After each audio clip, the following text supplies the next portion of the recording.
안녕하세요. UA 진로전략센터 박성철 센터장입니다. 네, 오랜만에 영상으로 여러분 뵙게 돼서 반갑고요.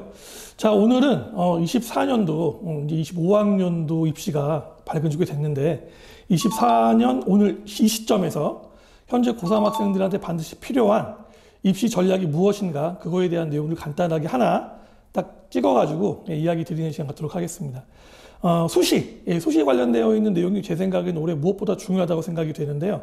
왜 그러냐면은 여러분 아시는 것처럼 그죠, 올해 의대를 2,000명 정도 늘린다고 이야기가 나온 상태이기 때문에 다 겪어봤겠지만은 올해 2월 달부터 3월 달까지 이어져서 계속해서 이제 학생들이 혼란스러운 경험들을 갖게 되는데, 의대 인원이 뭐 실제로 2,000명이 뭐 증원이 된다 그러면 큰 사건이죠.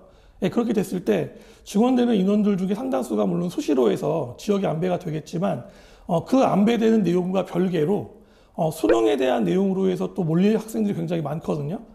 저희가 바라볼 때는 한 고려대학교 이과대 정도에서 중앙대학교 경제경영 전전 라인 같은 경우는 현재 다니고 있는 학생들 같은 경우는 아마 3월 말 정도에 굉장히 고심을 많이 하게 될 겁니다. 왜냐하면 이제 수강 신청 포기하는 기간이 거의 마지막이 3월 말 정도에 많기 때문에 포기가 돼서 이제 휴학을 결정을 하고 바로 입시로 들어올 거냐 아니면 한 학기를 다니고 말 그대로 절반만 가지고 갈 거냐, 그런 고민들을 할 수밖에 없기 때문에 어쨌든 간에 저희가 판단할 때는 올해 수능 관련된 내용이 일반적인 재수생들보다는 그 반수생이나 삼수생, N수생들에 관련되어 있는 내용들이 강화될 거라고 보고 있는 거예요. 그리고 올해도 수능 같은 경우도 문제가 그렇게 쉽게 낼 수 없는 구조겠죠. 왜냐하면 의대 같은 경우에 2,000명 이상 그 정도 증원된다 그러면은 상위권에 대한 변별을 어쩔 수 없이 강하게 할 수밖에 없기 때문에 꼭 이과만 그런 것이 아니라 어차피 우리가 지금 국어나 수학 같은 경우는 묶어가지고 진행이 되니까 문의가 공통이잖아요. 물론 과목에 대한 선택 과목 편차가 있긴 있지만 그런 내용들까지 고민한다고 하더라도 저희가 볼 때는 현재 고3 학생들, 현역 학생들 같은 경우에 정시 수능에 대한 내용으로 해서 재수생, N수생, 반수생에 대한 내용들을 극복할 수 있을까? 저의 입시 한 20년 넘는 경험에 의하면 그렇게 간단하지가 않습니다. 그러니까 가급적이면 지금까지 만들어 놓은 2학년까지 만들어 놓은 생기부 데이터에 대한 내용들을 기반으로 해서 수시를 버리지 마시고 일단은 꽉 잡고 가는 게 굉장히 중요하다, 그 이야기를 드리려고 하는 겁니다. 일단 가장 중요한 거는 만약에 여러분들이 수시 관련되어 있는 내용들을 이제 세팅을 한다고 하면, 자, 물론 교과 전형도 당연히 있겠죠. 성적이 좋은 친구들 교과 계속해서 성적들 만들어내고 3학년 1학기까지 생기부 내신 성적 만드시고 최저 관련되어 있는 내용들로 수능에 대한 대비들 진행을 하시면 될 것 같고, 아무래도 이 수시 같은 경우는 수시의 꽃이라고 할 수 있는 종합전형에 대한 내용들을 고민할 수밖에 없는데, 그 종합전형에 대한 세팅은 사실 이미 거의 시작이 됐고 지금 정도면 거의 마무리 단계에 왔다고 봐야 되겠죠.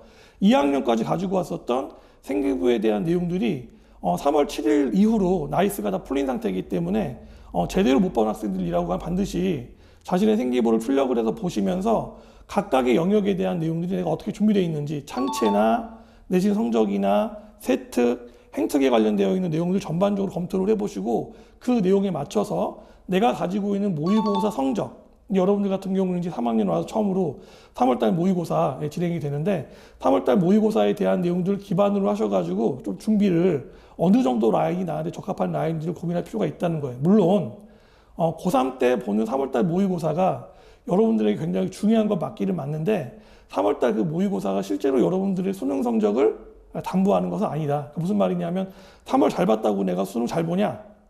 별 관계 없고요. 3월 못 보면 수능도 못 보냐? 꼭 똑같진 않습니다. 3월 달에 내가 좀 못 봤다 그러면 공부를 열심히 해서 개선할 수 있는 기간이 있고, 실제로 그 수능에서 보는 그 시험의 내용하고 교육청에서 보는 이 모의고사가 좀 유형이 다르기 때문에 그런 내용이 너무 입각해가지고 고민을 빨리 할 필요가 없다는 거죠. 내가 버려야겠다 이런 생각하지 마시고 공부를 하시는데, 기본적으로 수시에서 종합전형에 관련되어 있는 내용 세팅을 했다 그러면 생기부에 대한 내용과 내가 가지고 있는 모의고사의 영역이 어느 정도가 될 수 있는지에 대한 것들을 반드시 고민할 수 있는 그런 시간을 가져야 한다. 그리고 그것에 맞춰서 가급적이면 저희 같은 전문가랑 상담을 해서 이 정도 데이터면 어디까지 극복이 가능한지, 흔히 우리가 이야기할 때 박스권 안을 세팅을 하는 게 되게 중요한데, 박스권 세팅을 하면 천정을 내가 어디까지 터치가 가능한지 그 내용 확인을 하고 내 바닥이 어디가 안전한 것인지에 대한 내용들을 세팅을 해야 여러분들이 수시 종합전형에서 실패를 보지 않을 수 있다. 그런 내용들의 기초가 되는 것은 무엇보다 1차적인 것은 내신 성적이기 때문에 그 성적에 대한 내용들을 어디까지 조정할 수 있는지. 자, 보세요. 3학년 1학기까지 성적이 들어가지만 실제로 3학년 1학기 내신 성적에서 수치를 변경시킬 수 있는 데이터는 굉장히 제한적이라고요. 왜냐하면 거의 대부분이 이과도 그렇고 문과도 그렇고 선택 과목 관련되어 있는 내용이 많기 때문에 일반적으로 A, B, C로 평가되는 과목이 꽤 많잖아요. 특히 이과 같은 경우에. 그런 경우에는 점수로 바뀔 수 있는 내용들은 몇 개 안 된다는 거예요. 그러니까 내가 내신을 버리겠다.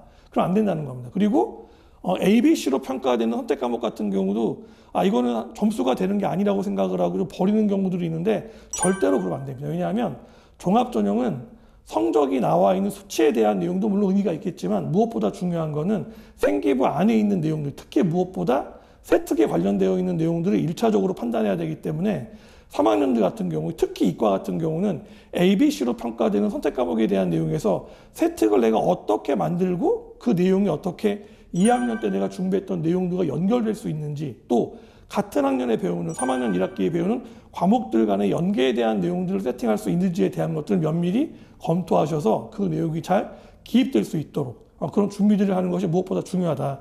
마지막까지 절대로 포기하면 안 된다. 그 내용 생각을 하시고 무엇보다 내 천장의 학교와 바닥인 학교에 대한 내용들을 세팅을 하는 게 무엇보다 중요하니까 그런 부분들을 혼자 알아서 친구들하고 확인해 보지 마시고 전문가 선생님들한테 저 같은 사람들하고 협의를 해서 세미나를 들어서 이해를 할 수 있도록 그런 과정들을 겪어낸다면은 훨씬 더 좋은 결과를 만들 수 있지 않을까 생각이 되고요. 그러기 위해서는 1차적으로 여러분들이 생기부에 대한 내용, 이미 결정되어 있는 사항에 대한 내용도 확인을 하셔야 되지만 제가 볼 때 또 중요한 게 뭐냐면 여러분들 상당수가 아마 겨울방학 기간 동안에 대략 한 10주 정도 계획을 해서 공부했었을 겁니다.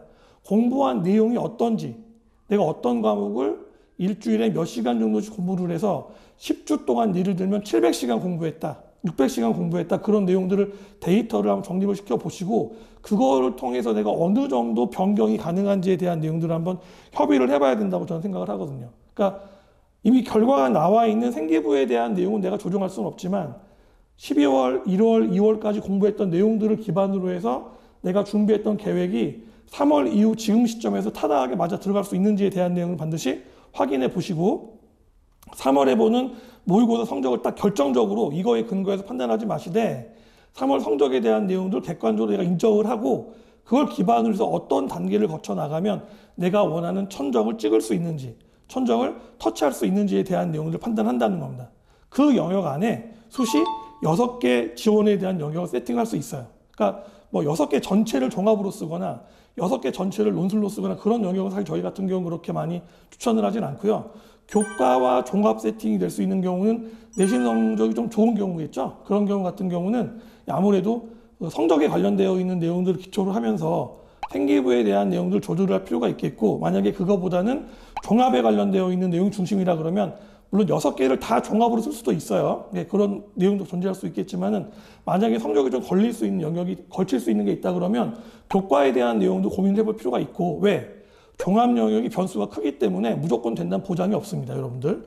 내가 내신 성적만 좋았다, 생기부가 잘 있다 하더라도 면접장 가서 이상하게 해버리면 망할 수가 있기 때문에 포트폴리오에 대한 내용은 조금 더 안정적인 형태로 짤 필요가 있어요. 그리고 논술 관련되어 있는 내용도 데이터가 좀 안 좋은 친구들 같은 경우에 6개 다 논술로 몰빵하는 경우들도 있는데 그런 것보다는 상의를 잘 하셔가지고 종합에 대한 내용 가능한 영역이 있다 그러면 한두 개 정도를 걸 수 있는 걸 생각을 해보시고, 내가 만약에 도저히 내신 상태에 대한 내용으로 극복이 어려운 단계라고 하면 논술에 대한 내용 세팅을 할 때 논술에 대한 내용도 학교별로 시험 보는 내용이 다 다르잖아요. 그러니까 혼자 판단하지 마시고 반드시 해당되는 논술에 전담하는 선생님들한테 문의를 하셔가지고 적절성 여부를 판단을 하신 다음에 내 수시에 관련된 6장 카드를 좀 더 합리적이고 효율적으로 결정할 필요가 있겠다.